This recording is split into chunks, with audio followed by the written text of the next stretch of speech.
আল্লাহ পাকের হামদ তারিফ প্রশংসা জিকির হয়, হাদিস ও কোরআনের আলোচনা হয়। সেই জায়গাটা হলো বেহেশতের বাগান। অপরদিকে যে আমরা আজকের মসজিদে এসেছি, মসজিদটা হলো কার ঘর? আল্লাহর ঘর, আল্লাহ পাকের মনোনীত ঘর। হাদিস শরীফে এসেছে, দুনিয়ার বুকে সব থেকে নিকৃষ্ট জায়গা, খারাপ জায়গা হলো বাজার। সবাই জানি আমরা। হাদিস শরীফে রাসূল করিম সাল্লাল্লাহু আলাইহি সাল্লাম বলেছেন, দুনিয়ার বুকে সব থেকে শ্রেষ্ঠ ঘর, ভালো ঘর, মনোনীত ঘর, উত্তম ঘর হলো আল্লাহ পাকের ঘর। সেটি হলো এই মসজিদ। বলুন সুবহানাল্লাহ। তাহলে আল্লাহ পাক আমাদেরকে তো ভালোবেসেছেন, ভালোবেসে নিয়ে সেই মসজিদে আনিয়েছেন, বসিয়েছেন। দেখবেন আমাদের সমাজে অনেক মানুষ আছে, মানুষ বলতে তারাও মুসলমান, বাজারে বেশি অংশ সময় কাটায়। কাজ কাম থাক সে ঠিক, সেটা অন্য ব্যাপার, কিন্তু কাজ কাম অনেকে থাকে না, বাজারে বেশি সময় কাটায়। যেটা নিকৃষ্ট জায়গা, রাসূল বললেন সে জায়গায় আমরা বেশি পরিমাণ থাকি। অতএব এর থেকে আমাদের পরহেজ করার দরকার আছে। আপনি এখানে আসুন না, উঠে আসুন, উঠে আসুন। আজকে যে জুমার দিন, এ দিনের অনেক ফজিলত রয়েছে। হাদিস শরীফে এসেছে, যদি কোনো ব্যক্তি জুমার দিনের হক আদায়ের লক্ষ্যে গোসল করেন, গোসল করার সাথে সাথে ওই ব্যক্তি জীবনের সমস্ত সগীরা গুনাহ আল্লাহ পাক মাফ করে দেন। আপনাদের এই নতুন মসজিদ ওয়াক্তিয়া জামাত ঘর ছিল, আপনাদের সবার প্রচেষ্টায় আজ থেকে এই জামাত ঘর ওয়াক্তিয়া মসজিদ হবে জুমআ মসজিদ। এতে আপনারা খুশি তো নাকি? অনেক দূরে যেতে হতো, কষ্ট হতো, অনেক মুরব্বীরা আছেন, বয়স্ক মানুষরা আছেন, যেতে পারছিলেন না। এটি একটি সুবিধা, শরীয়তের ফতোয়া এটা জায়েজ, যে ডিস্টেন্সটা অনেক বেশি হয়ে গেলে যদি গ্রামের মানুষ সেই জুমা মসজিদে যেতে না পারে, তাহলে অন্যত্র জায়গায় যেখানে সুবিধা হয় জুমার নামাজ পড়া, গ্রামবাসী সবাই মিলে একতা ভাবে ও জায়গায় একটা জুমা ঘর, জুমা মসজিদ করা জায়েজ বলে দিয়েছেন। আপনারা সেই জুমা মসজিদ আজকের কায়েম করলেন, আপনারা বড় নসিবওয়ালা, তাকদীরওয়ালা। এই জুমা কায়েম করেই আজকের প্রথম জুমা বলে হয়তো সবাই বাড়িতেই আছে, কিন্তু যখন জুমা পুরানো হয়ে যায় অনেকে দেখতে পাওয়া যায় জুমার নামাজ পড়তেও আসে না। তবে আমি আপনাদের সন্তান আলেম সূত্রে বলে যাচ্ছি, বাবা, জুমা যখন চালু করছি আমাদের অনেক দায়িত্বটা বেড়ে গেল, তাই তো নাকি? দায়িত্বটা অনেক বেড়ে গেল। জুমা যেন এখানে যখন শুরু হয়েছে, এই জুমার নামাজ কিয়ামত পর্যন্ত চলবে। আর এই কিয়ামত পর্যন্ত চলা মানে এর দায়িত্বটা আপনাদেরই নিতে হবে, এই জায়গায় আসতে হবে। জুমা দিনে অনেকে কাজ কামে বেরিয়ে যায়, কাজ কামে চলে যায়। আমি সকলের কাছে বলবো যে অন্তত এই জুমার দিনে একটু কাজটা কম নেবেন, কাজের ভাগটা একটু কমিয়ে দিয়ে জুমার নামাজটা এই মসজিদে পড়বেন, তাহলে জুমার হক আদায় হয়ে যাব। নইলে কিয়ামতের ময়দানে এই জুমা মসজিদের জবানকে আল্লাহ পাক খুলে দেবেন। এই মসজিদ তখন সাক্ষ্য দেবে যে আল্লাহ, ওরা আমাকে তৈরি করেছিল, ওরা আমাকে বানিয়েছিল, কিন্তু ওরা আমার খাবার দেয়নি। খাবার মানে নামাজি মুসাল্লি, ওরা আমার বুকে গিয়ে কপাল ঠেকায়নি, সেজদা করেনি। আল্লাহ এর বিচারটা আপনি করুন, তখনই কিন্তু আমরা ধরা পড়ে যাব। আজকে যেমন আমরা খুশি হচ্ছি, সবাই গ্রামবাসী সবাই খুশি। অনেক কষ্ট হতো জুমার নামাজ পড়তে, অনেকে পড়তে পারতো না। সবাই জাঁকজমকভাবে দলবদ্ধভাবে মসজিদে এসেছি, জুম্মা কায়েম করেছি, খুব ভালো জিনিস। কিন্তু এটা আমাদের খেয়াল রাখতে হবে কিয়ামত পর্যন্ত। বলে হুজুর কিয়ামত পর্যন্ত কি বাঁচবো আমরা? আমরা এখন যারা আছি আমাদের এই দায়িত্ব নিতে হবে। এরপরে আমাদের ছেলেরা, আমাদের ওয়ারিসানা, তারা আর পরস্পর পরস্পর আসবে। যদি আমরা দায়িত্বটা নিয়ে চলে যাই, যদি আমরা মানে এই জায়গায় জুম্মার হক আদায় করি, তাহলে আমাদের দেখে এরা শিখবে, আমাদের ছেলেরা, আমাদের বাচ্চারা এরা শিখবে না। আমার বাপ দাদু জুমার নামাজ পড়তো, আমাদেরও পড়তে হবে, আমাদেরও যেতে হবে। যদি আমরা মানে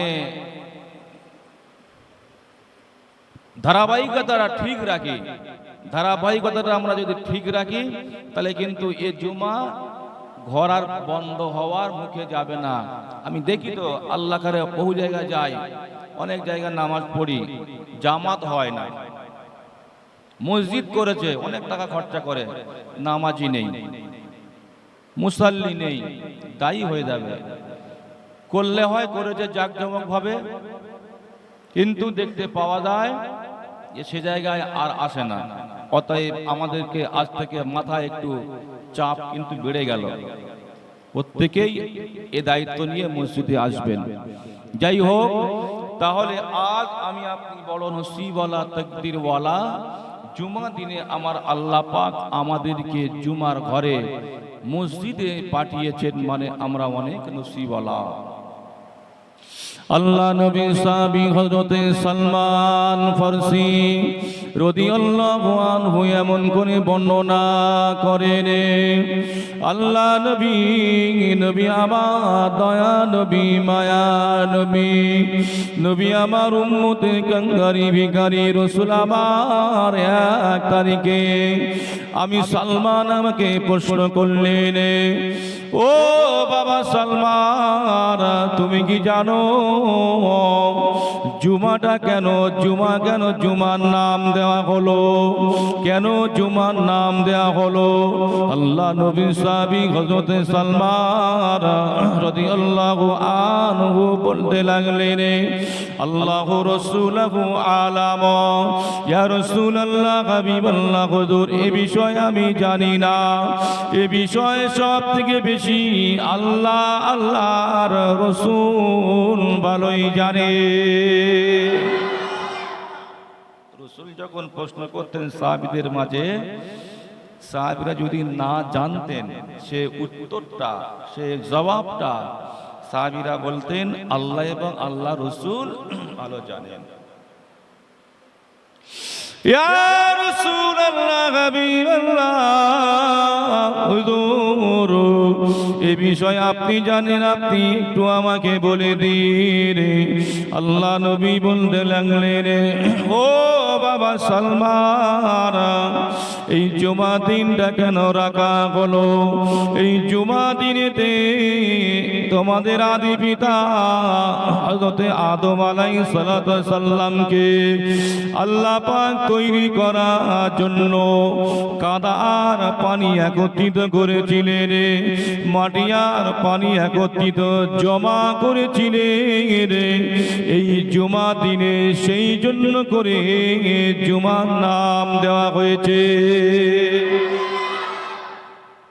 কার? নবী আদম আলাইহিস সালাতু ওয়াস সালাম তখন সৃষ্টি হয়নি। আল্লাহ পাক পানি আর কাদা মাটি একত্রিত করেছিলেন, মানে জমা করেছিলেন। কোন দিনে? সেটা হলো এই দিনে, আজকের এই জুমার দিন। ও বাজারেরা, বিভিন্ন রওয়ায়েত পাওয়া যায় আল্লাহ নবী অপর একটা বর্ণনা করলেন, ও বাবা সালমান, তোমাদের আদি আম্মা হযরতে হাওয়া আলাইহিস সালাতু সাল্লামকে আমার আল্লাহ পাক তৈরি করলেন। নবী আদম আলাইহিস সালাতু সাল্লাম আমাদের আম্মা হযরতে হাওয়া আলাইহিস সালাতু সাল্লামকে যে দিনেতে একত্রিত করেছিলেন ওই দিনটার নাম হলো জুমার দিন। সেই জন্য করে এই দিনটা জুমা দেওয়া হয়েছে। অনেক রাওয়ায়াতে পাওয়া যায় আমাদের আদি আম্মা আদি আব্বা হযরতে আদম আলাইহিস সালাতু সাল্লামকে আমার আল্লাহ পাক জান্নাতের মধ্যে দাখিল করেছিলেন। বাবাজি, আল্লাহ পাক বলেছিলেন ওয়ালা তাকরাবা হাযিস শাজারাতা ফাতাকুনা মিনাজ জালিমিন। হে আমার নবী আদম, আমি আল্লাহ পাক তোমাকে ভালোবেসে তৈরি করেছি, ভালোবেসে তৈরি করে তোমাকে আমি আল্লাহ পাক আমার দয়ার জান্নাত দান করেছি। শোনো শোনো শোনো, হাজির সাজার খবরদার, জান্নাতের ভিতরে ওই যে গাছটা লাগানো আছে, ওই যে গাছটা দেখতে পাচ্ছ, খবরদার ওই গাছের ফল তো খাওয়া দূরের কথা, ওই গাছের আশেপাশে ধারে কাছে তুমি যাবে না, যাবে না। বাবাজি, এ ঘটনা অনেক লম্বা ঘটনা, আমি এ কথা বলতে চাইনি, কেবল মাত্র জুমার ফজিলতটুকু বোঝাতে গিয়ে একটু বলতে বাধ্য হলাম। বাবা, আল্লাহ পাক আমাদের আদি পিতা হযরতে আদম আলাইহিস সালামকে বললেন, খবরদার ওই জান্নাতে থাকবে কিন্তু ওই গাছের নিকটে যাবে না, গাছের ফল খাবে না। কিন্তু দেখতে পাওয়া যায় ইবলিস শয়তান এমন করে আমাদের আদি পিতাকে ধোঁকা দিতে লাগলো। কে? শয়তান ধোঁকা দিচ্ছে। এই আদম শোনো, তোমার আল্লাহ তোমাকে তৈরি করেছেন ভালোবেসে, ভালোবেসে তোমাকে জান্নাতে দিয়েছে, তোমাকে তো খুব ভালোবাসে। হ্যাঁ, কিন্তু ভালোবাসার পরিচয় কি এটাই? বলে কি? বলছে জান্নাতের মধ্যে ওই যে গাছটা আছে তো, ওই গাছটা খুব ভালো গাছ, খুব সুন্দর গাছ। তোমাকে এই সুখের জায়গা জান্নাতে দিয়েছেন, দাখিল করেছেন, তোমাকে কিন্তু বেশি দিন এই জান্নাতে রাখবে না। কেন? তার প্রমাণ হলো ওই যে গাছের কাছে যেতে মানা করেছে, গাছের ফলটা খেতে মানা করেছে, ওই গাছের ফলটা না খেলে কিন্তু এই জান্নাত থেকে বাইর করে দেবে। আর গাছের ফলটা খেলে, গাছের কাছে গেলে তোমাকে আর এই জায়গা থেকে বার করবে না। তোমার আল্লাহ কিন্তু তোমাকে ভালোবাসে, কিন্তু পরিপূর্ণ ভালোবাসে না। কে বলছে? শয়তান বলছে। তুমি যদি এই জান্নাতের মধ্যে চিরস্থায়ী সুখ পেতে চাও, সুখ নিতে চাও, তাহলে ওই গাছের কাছে গিয়ে গাছের ফল একটি খাও। নবী আদম বলছেন না, আল্লাহ নিষেধ করেছেন ওয়ালা তাকরাবা হাযিহিস শাজারা। আল্লাহ পাক যখন নিষেধ করেছেন তাহলে আমি যাব না, ওই ফল খাবো না। তুমি বললেই হবে নাকি? আমাদের আব্বা আদি পিতা হযরতে আদম আলাইহিস সালাম পুরুষ মানুষ, দেখবেন পুরুষদের একটু মনটা শক্ত মতো হয় না, আর মেয়েদের মন কিন্তু খুব নরম নরম। তা ওই সময় আমাদের আব্বা আদম আলাইহিস সালাম পুরো একেবারে ইবলিসকে তাড়িয়ে দিল, যাও বেরিয়ে যাও, হবে না, আমি যাব না, কারণ আল্লাহ আমাকে নিষেধ করেছেন। তুমি কে বললে আমি খাবো, যাব? এইবারে ইবলিস কি করলো? ছলে বলে কৌশলে আমাদের আম্মাজানের কাছে গিয়ে হাজির। মেয়েদের মনে একটু নরম হয়, গিয়ে বিভিন্ন রকমের মানে অসহসা দিচ্ছে, বিভিন্ন রকমের কথা বলছে, খুব কান্নাকাটি করছে। মা একটা কথা বলবো? বলে হ্যাঁ বলো। বলছে ওই যে গাছের কাছে তোমাদের আল্লাহ যেতে নিষেধ করেছে কেন, গাছের ফল খেতে মানা করেছে কেন জানো কি? বলে কেন? তোমাদেরকে এই জায়গায় বেশি দিন রাখবে না বলে, তোমাদের এই জায়গায় বেশি দিন রাখবে না বলে। বলে তাই? বলছে হ্যাঁ। বলছে তাহলে কি করা যাবে? বলছে তোমার স্বামীর কাছে গিয়েছিলাম, আমাকে তাড়িয়ে দিয়েছে, ও গাছের কাছে যাবে না, গাছের ফল খাবে না। তা যদি তুমি একটু খাইয়ে দিতে পারো যে কোনো প্রকারে, হ্যাঁ, মানে মেয়েদের মনে একটু সরল সোজা হয়। এইবারে আমাদের আম্মাজান এখন আব্বাজানের কাছে গিয়ে হাজির, অনেক কথা বললো এই গাছের বিষয়ে, কোনো রকমেই খাচ্ছে না, কোন রকমেই আমাদের আদি পিতা আদম সাল্লাম নিচ্ছেন না, খাচ্ছেন না। সর্বশেষ বিভিন্ন চক্রান্ত করে বিভিন্ন দিক থেকে এমন করে ওই গাছের পাতা বেটে রস বাইর করে ফল কেটে পেটে নিয়ে পিষে নিয়ে রস বার করে নিয়ে নবী আদম সাল্লাম শরীরটা একটু টায়ার্ড ছিল, রাত জেগে একটু ঘুমান্ত ভাব, সেই সময় গিয়ে খাইয়ে দিয়েছেন।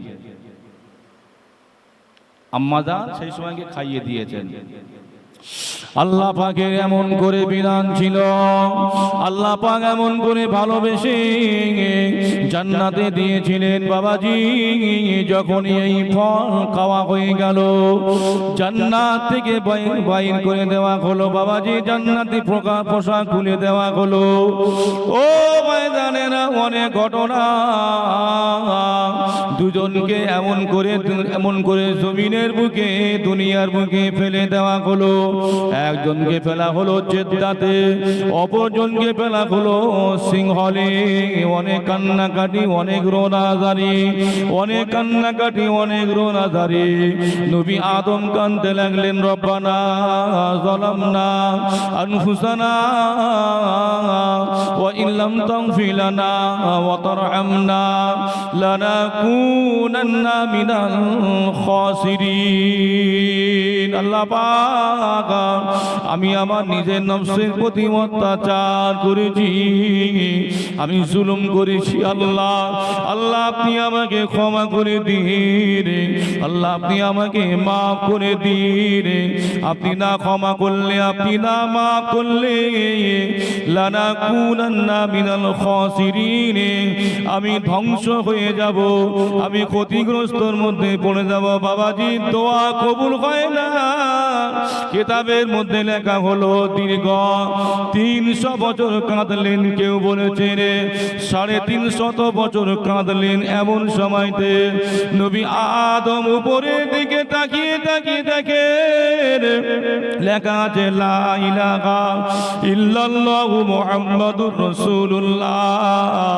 আরে ওই সময়তে আমাদের আব্বাজান হযরতে আদম আলাইহিস সালাতু ওয়াস সালাম ওই লা ইলাহা ইল্লাল্লাহ মুহাম্মাদুর রাসূলুল্লাহ ওই নাম নিয়ে, আমাদের নবীর নাম নিয়ে, আমাদের নবীর ওসিলা দিয়ে আল্লাহর কাছে দোয়া করলেন। আল্লাহ পাক আমাদের নবীর ওসিলা করে নবী আদমকে ক্ষমা করে দিলেন। বাবাজি ক্ষমা করার পরে এমন করে যে দিনেতে নবী আদম আর আমাদের আম্মাজান হযরতে হাওয়া আলাইহিস সালাতু ওয়াস সালাম একত্রিত হয়েছিলেন, এক জায়গায় জমা হয়েছিলেন, একত্রিত হয়েছিলেন, এক জায়গায় জমা হয়েছিলেন। ওই দিনটা হলো এই পবিত্র জুমার দিন। এই দিনের ফজিলত আছে। নবী আদম আলাইহিস সালাতু ওয়াস সালামকে এই দিনে এমন করে তৈরি করা হলো, এই দিনটা হলো জুমার দিনে নবী আদমকে জান্নাতের ভিতরে দাখিল করা হলো। ওই দিনটা হলো জুমার দিনে নবী আদমকে জান্নাত থেকে বাইর করা হলো।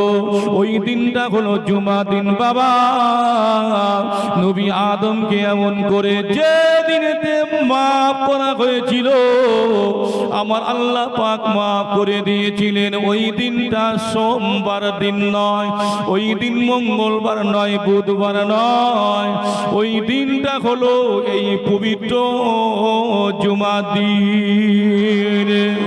আল্লাহ নবী, নবী আমার দয়া নবী, মায়া নবী, আমাদের নবী এমন করে বর্ণনা করলেন, যদি কোনো আমার উম্মতি ওই পবিত্র জুমা দিনে আল্লাহর ইবাদত বন্দেগী করে, ওই ইবাদতটা আল্লাহ পাকের দরবারে কবুল হয়। আল্লাহ নবী, নবী আমার দয়া নবী বর্ণনা করলেন, যদি কোনো ব্যক্তি পবিত্র জুমা দিনে, নূরে ভরা দিনে, ওই দিনেতে দুটো হাত তুলে আল্লাহর কাছে রোনাজারি করে কাঁদে, আল্লাহর কাছে দোয়া করে, বাবা ওই দোয়াটা আমার আল্লাহ পাকের দরবারে কবুল হয়ে যায়। সেটা কোন দিন বাবা? এটা আজকের দিন। এখন প্রশ্ন হলো, জুমা বড় না ঈদ বড়? তাহলে জুমা দিনে আমরা যেরকম সাজি, যেরকম ড্রেস পরলে হয় পরি, তার থেকে ঈদের দিনে একটু ভালো ভালো পরি না? ঈদের দিনে তো হচ্ছে নতুন জামা কাপড় না হলে তো মনে হয় ঈদ হবে না, নাকি? নতুন জামা তো পরতেই হবে, যত সব মার্কেটিং ঈদের সময়। হয়তো এদিকেও হয় না, বিশেষ করে আমাদের ওই সাইডটা ব্যাপক আরে চলে। মানে রোজা 20টা হয়ে গেল মানে বাজারে আর ঢোকার মতো কল নেই, জ্যাম এত। এখন বেশি অংশ সব মহিলারা বাজার করছে না, আছে না বাবা? ইস, পুরুষেরা সব রোজা করে, নামাজ পড়ে, তারাবি পড়ে, পুরুষেরা ব্যবসা বাণিজ্য করে, দেখছি এখন বাড়ির মহিলারা মার্কেটিং করছে। এটা কি ঠিক হচ্ছে বাবা? বাড়ির মহিলাদেরকে বাইরে পাঠানো এটা আমাদের দোষ নয়। আমরা তো গার্জিয়ান, পুরুষ মানুষ, স্বামী হিসাবে আমাদের তো বাধা দেওয়া দরকার আছে। বলে হুজুর, আমরা মার্কেটিং করে আনলে ও স্ত্রীদের পছন্দ হয় না, বউদের পছন্দ হয় না। তা কি কথা বাবা, তোরাই হওয়া যা আগে করে লিয়া, যা মন চায় তাই করে লিয়া, তাই তো নাকি? আমার মা বোনেরা সাবধান হয়ে যান, খবরদার। মায়েদের জন্য পর্দা করা কি ফরজ? নামাজ যেমন ফরজ, পর্দা করা ওই রকম ফরজ। জি, মা বোনেদের পর্দা করা ফরজ। মাথায় কাপড় দেওয়া কি সুন্নত নয়, নফল নয়, ফরজ। মা বোনদের মাথায় কাপড় লাগা ফরজ, কাপড় দেওয়া ফরজ। এখন সব যত সব নারী হয়েছে আনারি, মাথায় কাপড় দেয় না। আর কখন কাপড় দেয় জানেন? যখন বছর 60 হয়ে যায়, 50 পার হয়ে 60-এ পা দেয়, মুখটা বেঁকে বাংলার 5 মতো হয়ে যায়, সেই সময় মাথায় কাপড় দেয়। হুষ্টপুষ্ট শরীর, টাটা সুমোর মতো বডি নিয়ে চলে, এরা মাথায় কাপড় দেয় না, পর্দা করে না। বলে মাথায় কাপড় দিলে লোক ঠাট্টা করে, বলে তুই এখন বুড়ি হয়ে গেছিস নাকি, মাথায় কাপড় দিয়ে ঘুরছিস? খবরদার বাবা, আমরা গার্জিয়ান হিসেবে একটু আমরা একটু চেক দিই, বাড়িতে চেক দিই, নইলে কিন্তু নামাজ পড়ে, রোজা রেখে, দান খয়রাত করে আল্লাহ পাক নাজাত দিবে না, নাজাত পাওয়া যাবে না। নামাজ পড়েও জাহান্নামে যেতে হবে। আদ-দায়ুসু লা ইয়াদখুলুল জান্নাত, জান্নাতে দরওয়াজায় লেখা থাকবে না যে বেনামাজি জান্নাতে যাবে না, বেরোজগার জান্নাতে যাবে না।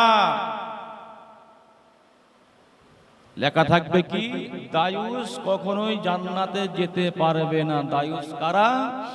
যে সমস্ত পুরুষেরা নারীদেরকে, স্ত্রীদের, মেয়েদের পর্দায় রাখে না। কথা কি অসুবিধা হচ্ছে নাকি? খবরদার ওটা চিন্তা ভাবনা করবেন। জি, আল্লাহ আমাদের সকলকে সঠিক বোঝার তৌফিক দিন, বলুন সকলে আল্লাহুম্মা আমিন। বাজারঘাট মার্কেটিং আপনারা করেন, মেয়েদের পাঠাবেন না, খবরদার, ক্ষতি হচ্ছে আপনার, মারাত্মক ক্ষতি হচ্ছে। জি, তাহলে কি বলছিলাম, ঈদ বড় না জুমা বড়? হ্যাঁ, ঈদের থেকে কিন্তু জুমা বড়। ঈদের নামাজ কি ওয়াজিব? তো জুমার নামাজ কি ফরজ। কিন্তু জুমার নামাজে আমরা আসি, হ্যাঁ, মানে নতুন পোশাক পরিনি, ওই যা থাকে ঘরে ওই পরে চলে আসি। ঈদের সময় নতুন কাপড় পরি আমরা, পরতেই হবে, না পড়লে কিন্তু ঈদের নামাজ মনে হয় হবে না। এমন ফতোয়া শুরু হয়ে গিয়েছে যে ঈদের নামাজে নতুন কাপড় না পরলে ঈদের নামাজ কবুল হবে না। কিন্তু ঈদের থেকে যে জুমার নামাজটা বড়, জুমার নামাজ ফরজ, ঈদের নামাজ ওয়াজিব, এই জুমাতে নতুন কাপড় পরতে চায় না, যা আছে ওই তালি তকতি দিয়ে মসজিদে চলে আসে। বাবা, জুমার দিনে নতুন পোশাক পরুন। সপ্তাহে ঈদ, এটা এই ঈদের অনেক দাম আছে। আল্লাহ নবী বললেন, যদি কোনো ব্যক্তি জুমা নামাজের জন্য এমন করে ঘর থেকে নিয়াত করে মসজিদের দিকে চলে আসে, আল্লাহ নবী বললেন, ইন্নামাল আমালু বিন্নিয়াত, প্রতিটি কাজের পূর্বে তোমরা নিয়াত করো, সঠিক নিয়াত করো। আল্লাহর কোন বান্দা যদি জুমা নামাজ আদায়ের জন্য ঘর থেকে নিয়াত করে রাস্তা দিয়ে টুকটুক টুকটুক টুকটুক করে হেঁটে হেঁটে চলে যায়, আল্লাহ নবী বললেন, ওই ব্যক্তির প্রতিটি কদমে কদমে কদমে কদমে 10টি করে নেকি লেখা হয়।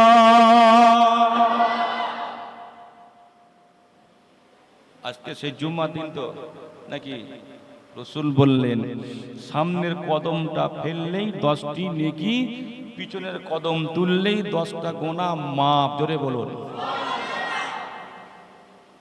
জুম্মার গুরুত্ব আছে তো, খবরদার, জুম্মা যখন চালু করছি এই জুম্মা ছাড়বেন না। আপনার গ্রামে, আপনার পাড়াতে, আপনার বস্তিতে, আপনার মহল্লাতে জুম্মা হওয়া মানে আপনার নসিবটা অনেক ভালো, অনেক ভালো। ও বাজানেরা, জওয়ানেরা, যুবকেরা, আল্লাহ নবী আমার দয়া নবী, মায়া নবী এমন করে বর্ণনা করলেন, যদি কোনো ব্যক্তি জুমা নামাজ আদায় করে, জুমা নামাজ আদায় করার বিনিময় ওই ব্যক্তি জীবনের গুনাহগুলো মাফ হয়ে যায়।